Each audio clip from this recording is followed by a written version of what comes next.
Coming up on Market to Market, a promise made is a promise derailed. Making the farm more efficient by growing the talent pool. For this time of the year. And commodity market analysis with Jeff French next. Pioneer Hybrid International is a proud sponsor of Market to Market.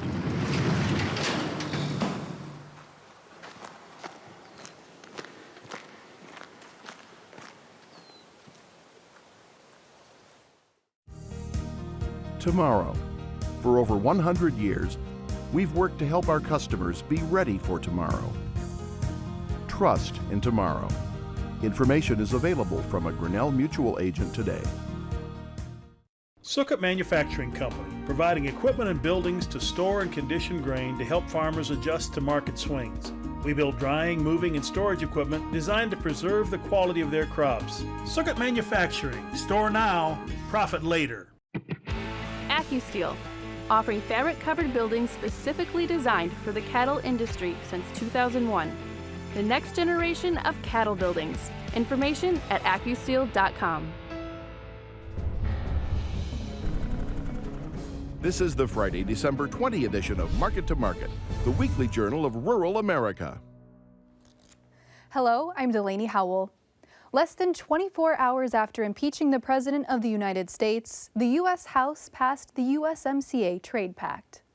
Congress went on to fend off a government shutdown by approving a $1.4 trillion spending package. President Trump was expected to sign the measure before midnight Friday.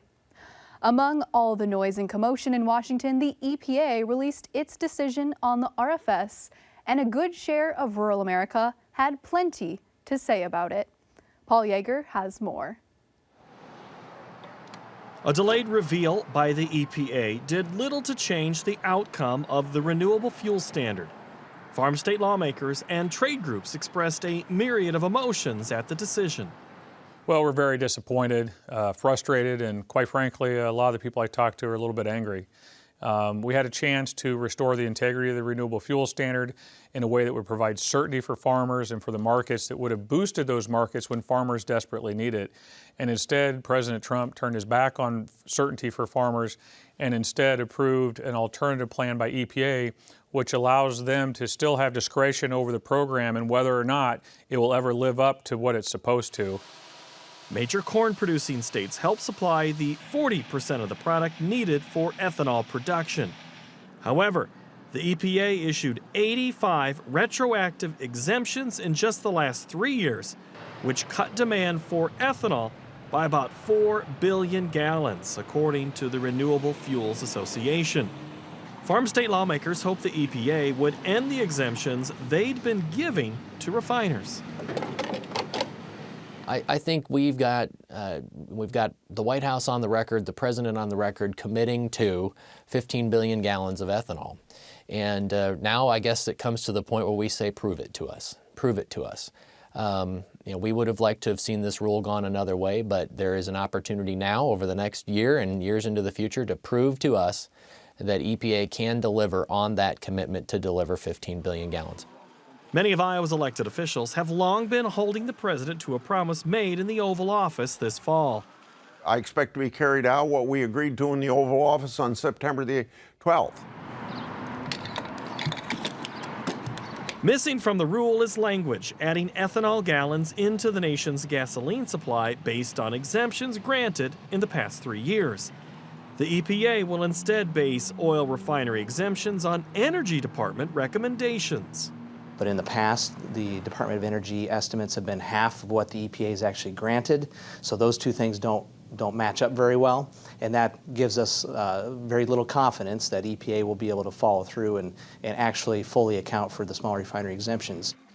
President Trump campaigned in Iowa on the benefits of renewable fuels. He's made more than one trip to the state, even as at least 20 U.S. ethanol plants have closed temporarily since September of 2018.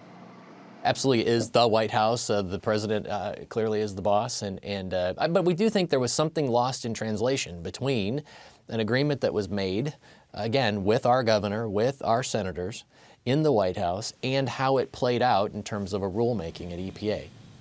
On the same day of the RFS news, the American Petroleum Institute announced the U.S. produced a record 12.8 million barrels of crude oil per day in November, as the U.S. became a net exporter of total energy. For Market to Market, I'm Paul Yeager. There is less than a week until the Christmas holiday. The stats for last-minute shopping won't be seen until January, but last month's numbers paint a healthy picture of the economy. In November, consumer spending was up 0.4%. Inflation in the third quarter grew at an annualized rate of 2.1%, and the Rural Main Street Index stayed above growth neutral on the prospect of higher commodity prices and MFP payments. As a producer, you have to cover all the jobs on the farm, but there is usually one of them that's your favorite. A group of farmers has built on this idea with a business model that plays to their individual strengths. John Torpy has more in our cover story. Earl Butz, the 18th Secretary of the USDA, famously once said, "Get big or get out," urging farmers to plant commodities fence row to fence row. Policies enacted during his tenure are seen as the building blocks for what agriculture and food production has become today. In recent years, getting big has proven tough, with dwindling rural populations, high land prices, rising production costs, and trade wars on multiple fronts hurting commodity prices. To combat these struggles, some farmers are giving up a solitary operating model for partnerships which help each other prevail. In agriculture, we're really slow to adapt to collaborative mindset because we're all so independent. And so the beautiful part of that, though, is you can collaborate and still be independent. In 2009, Northeast Iowa farmer Chris Barron was having a conversation with a neighbor about how to find efficiencies in his operation to lower costs. As the conversation continued, the idea of collaborating on each other's ideas for a better chance of success spawned a business plan. Over the past 11 years, others have joined what is known as Carson Barron Farms, each member growing their operation independently under a single business model. Like in our case, there's 8 farm entities. We look at this as one farm. So it really doesn't matter where we go first. We have the machinery sized appropriately for the system. We have a plan of what's going to be planted first, what's going to be planted second, but it has nothing to do with who owns the land. It has to do with logistics, it has to do with field conditions, and it has to do with the hybrids or varieties that are being planted based on maturity. Carson Barron Farms operates on a combined 3,000 acres in northeast Iowa. Each of the 8 individual operations work under the single business umbrella. The organization has 7 full-time employees spread out across all the farms in the group. During planting and harvest, the workforce roster can climb to as many as 18. Some of the other challenges, though, that we see sometimes have to do with decision rights. So that's real important that that's clearly identified in the beginning. So if one person is responsible for marketing, that person is responsible for marketing. Or if there's one person responsible for seed purchasing or crop protection purchasing or any of those certain elements of the operation, we make sure that all of those roles and responsibilities are clearly identified so that you don't have misunderstandings. Their business model allows both the beginning and veteran farmers in the group to quickly take advantage of new ideas. Instead of having a conversation with them and maybe saying, I'm interested in renting your farm someday if you ever decide to retire, maybe have a conversation that says, I'm interested in learning about your operation and maybe working with you or helping you in some ways. Are you interested in that? And I think that's a lot more pliable and a lot easier conversation than trying to rent ground from somebody. And then you have a mentor, you have a partner, and you have somebody that's going to make sure you're successful. The success of the joint effort led to the development of a business management consulting company that helps other producers duplicate the process. What is now AgView Solutions has assisted over 50 groups in creating business plans similar to Carson Barron Farms. One of those groups is managed by Eric Hill, a farmer and hog producer from central Iowa who sought Barron's help when he was having trouble finding employees for his operation. Getting it started was, first thing we did was make sure personalities and work ethics and just kind of standard procedures are somewhat aligned amongst the groups, and that everybody was on the same line of thinking as far as the direction we want to take things. And then after that was just being as well organized to start with as we could, and a willingness to improve our organization. Hill and his partners have around 7,500 acres under the name Dirtworks Farms. The group also raises nearly 60,000 finishing hogs annually. Hill credits the partnership business model for helping him wade through the complications associated with getting Dirtworks up and running. I'm a first-generation farmer, so most things I've had to learn on the go. And, you know, up until 4 years ago, I've never had that person say, oh, this is what happened back then when we did it this way. So that experience and acknowledging the experience of those older generations is very valuable. For somebody looking at doing this, I would say they definitely need to address what they're wanting to accomplish. Is it bottom line? Is it labor? Is it home life? Is it transitioning? Carson Barron Farms is far from navigating all the thorny issues that go with any collaboration, but they remain committed to the idea. Barron stresses that for the alliance-style business plan to work, the key to their success has been the one thing all farms have in common. You're good. You can come under me here once I get my auger out. It still comes back to if we really do what's right for the people that we partner with, and I give everything I can give to my partners, they're going to give everything they can give back to me. And that's what we see as really the benefit of this whole thing. Not who plants first, not who harvests first, but who can take care of each other the most. For Market to Market, I'm John Torpy. Next, the Market to Market report. Trade deals and weather added fuel to the fire that moved much of the commodity markets higher. For the week, March wheat gained a dime, while the nearby corn contract climbed 7 cents. Weather in South America and the debate over what the China trade deal really means helped give the January soybean contract a 21-cent boost. January meal added $1 per ton. March cotton gained $1.16 per hundredweight. Over in the dairy parlor, January Class 3 milk futures fell 62 cents. The livestock sector was mixed. The February cattle contract shed $1.75. January feeders cut $1.40. And the February lean hog contract put on $1.18. In the currency markets, the U.S. dollar index added 51 ticks. February crude oil improved 40 cents per barrel. COMEX gold increased 70 cents per ounce, and the Goldman Sachs commodity index gained nearly 6 points to finish at 433 even.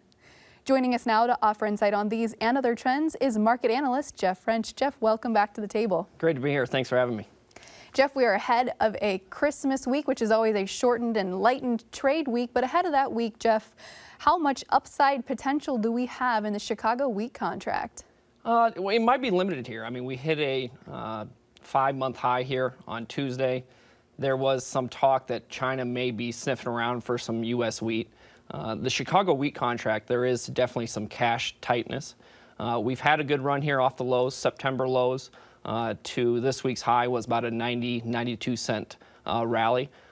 So I would like to see the March contract close above 566, just confirm that. But you have the funds long here. Historically, we are at cheaper levels here. And if China comes in to buy, we could definitely stream higher. But look for it to close above Tuesday high, 566, and then maybe we take another leg higher. And the other thing I think that's been helping the wheat market and the corn markets both, Jeff, have been the phenomenal export sales. Are we seeing a turnaround for wheat and corn here? It's trending that way. I mean, this week, the wheat sales, 862,000 metric tons, was the highest weekly sales in wheat that we've seen in 6 years. So we didn't see any daily sales announcements. Usually when you see that type of big numbers move. You see some daily sales. So that kind of caught the market off guard. But again, we saw the dollar break off of the historic highs that it's been. And these prices are at some levels that will attract demand. And what about when you look at the corn markets, Jeff? We had a second week here of great export sales numbers after such a long time of lackluster demand. Yeah, and that most of that sale number was that big purchase from out of Mexico after they agreed on the USMCA agreement. Mexico bought 1.5 million metric tons, which comes out to 62 million bushels of corn. That's a lot of corn. That was the fifth biggest daily sale that we've seen in the corn market. But we are running into resistance up here. If you look at the March contract, right around 389, 390, that's the 100-day moving average. That's big resistance. We haven't closed above the 100-day moving average since the first week of August. So we can close above that, then you're probably going to attract more buying. But you have the funds here, and they're estimated at short probably about 80, 85,000 contracts. I mean, they are betting on prices going lower. I don't know why. I mean, we're down at these levels. Potential China deal. You know, if we close above that 100-day moving average, I would expect more short covering from the funds. And so the funds are maybe expecting us to trend lower, but are you, Jeff French, expecting us to head lower in the corn markets? Well, no. I mean, seasonally, you know, we're into the third week of December. November, December seasonally, if you look at it, are just not the time to be selling grain. I mean, they do tend to trend lower during those months. And then you have the January 10th crop report coming out here with, you know, there's an expectation that the production will be coming down. Because if you look at history, when the USDA lowers their yield estimate in the October report to the November report, that's what they did in the corn market and the bean market. If you look at when the years that they did that to the final report, 5 out of the last 6 years, they have lowered the corn yield. So my expectation is the acres are going to come down, as well as the yield will come down, obviously bringing the production down on the corn. So, you know, I would look for higher prices here moving into the first of the year. Jeff, you teed me up quite nicely here for a social media question we got in this week from Ruben in Wisconsin. He wants to know, even if the USDA corrects their numbers to be more in line with what the farmers are thinking, and it sounds like what you're thinking, what is the actual upside here, 20 to 30 cents? Oh, I mean, we'll just have to see the numbers. I mean, you know, we've seen this before. You know, everybody knew in the market that we were delayed planting. I mean, you know, we talked about it. You know, we were wet, couldn't get it in the ground. It wasn't until the mid-May planting report when the USDA confirmed that it really took higher. So we're going to have to see those numbers. But, I mean, we could see 20 to 30 cents in the corn market quite easily. I mean, just on the funds covering and even switching, maybe getting long some contracts as well. 20 to 30 cents in the corn market, Jeff. What about in the soybean market? Well, the beans, you know, we've had a good rally here. It's 60, 65 cents off the recent lows. 30 cents above here, right around the 970, 975 in the March is pretty stiff resistance. But if you take that out, you're taking out multi-months highs, and that could really run. I mean, again, just with the funds covering and getting long potentially, we could see the bean market really run as well. I'm going to press you a little harder, Jeff. If we do break through that resistance level, what is your next area of resistance? 1010 to 1020. I think that will be, you got to go back quite a while when we've seen those levels, but that would be area that, depending on the scenario, we'd probably be looking to make some cash sales there. Jeff, before we wrap up the soybean discussion, I wanted to ask, what's your outlook now for 2020? I mean, like a year ago this time, we were talking about maybe a 1 billion bushel carryout. What's your new projection globally? I mean, when you look at Argentina, Brazil, and the U.S. all factored into that. Well, I mean, we got to see, number one, what was the bean crop from 2019 actually? And then, you know, we get into planting next year. You know, there's going to be, you know, it's projected to be 89, maybe 90 million acres of beans. I mean, that's obviously a big increase from what we had in 19. I mean, we had this year was obviously very wet. But, you know, moving forward, it's going to have to deal with the China. I mean, if you look at what China potentially could buy, I mean, there's forecasts out there that, you know, some guys have at 45 million metric tons. I mean, that is 1.6 billion bushels. I mean, if that were to happen, that is a game changer. So, you know, I don't think the story in the beans is definitely done yet here. Jeff, we had the cattle on feed report today. Was there anything noteworthy from that report? A couple things, yeah. 102 on feed, that was as expected, but that is the highest number of cattle on feed since 2010 for December. The placements were 3% higher than expected at 105%. There's been some dryness concerns in the southern plains, so some of the pasture conditions have deteriorated down there, so that forced some animals in there. It would lean a tad bearish, but if you look at it, here we are in December, there's a lot of winter ahead of us. The cash market has been trending higher.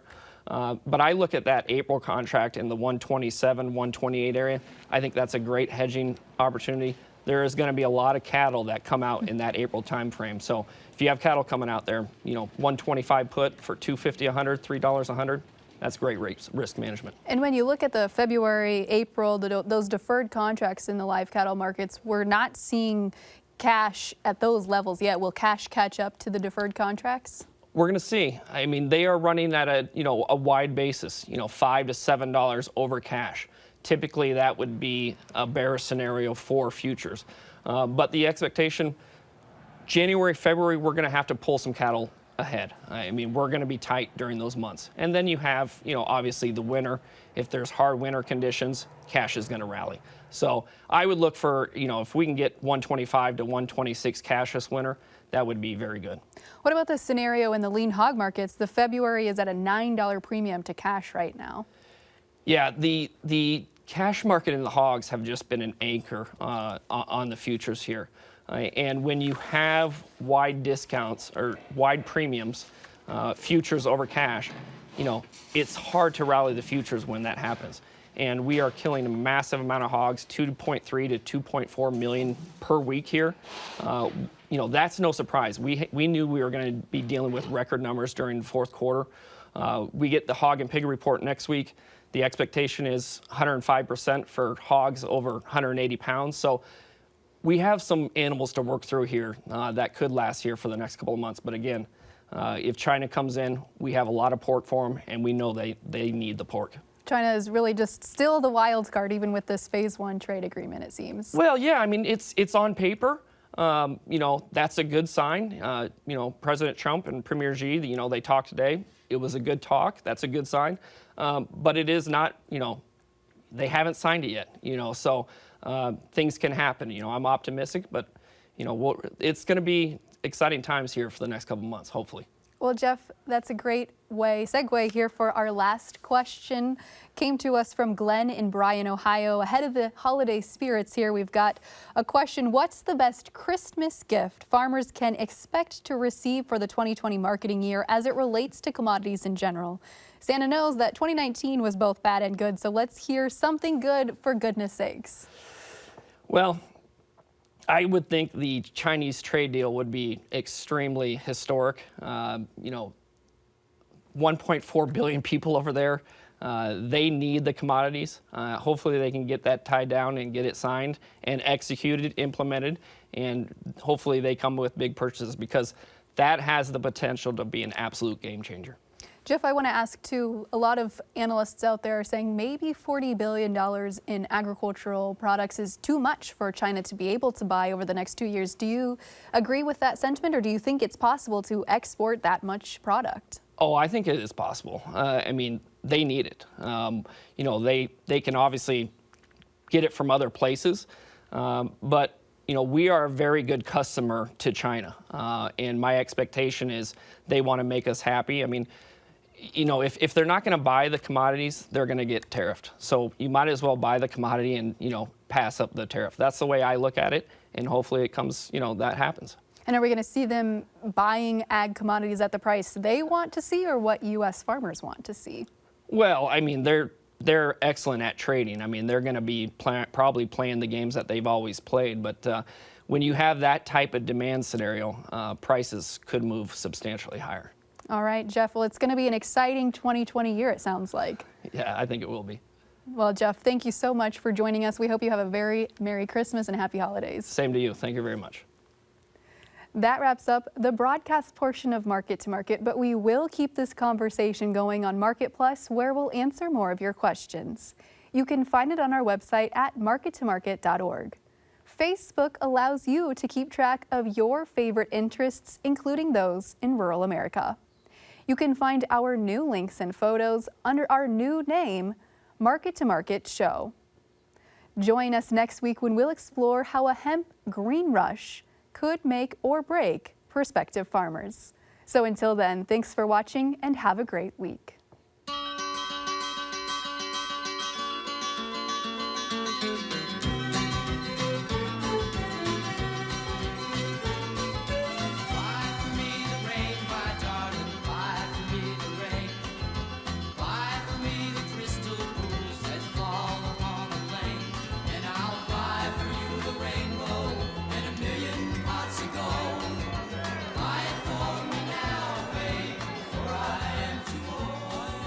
Market to Market is a production of Iowa Public Television, which is solely responsible for its content.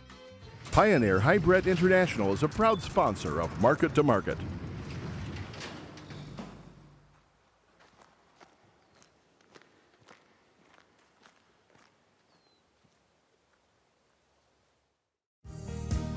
Tomorrow. For over 100 years, we've worked to help our customers be ready for tomorrow. Trust in tomorrow. Information is available from a Grinnell Mutual agent today. Sukkot Manufacturing Company, providing equipment and buildings to store and condition grain to help farmers adjust to market swings. We build drying, moving, and storage equipment designed to preserve the quality of their crops. Sukkot Manufacturing, store now, profit later.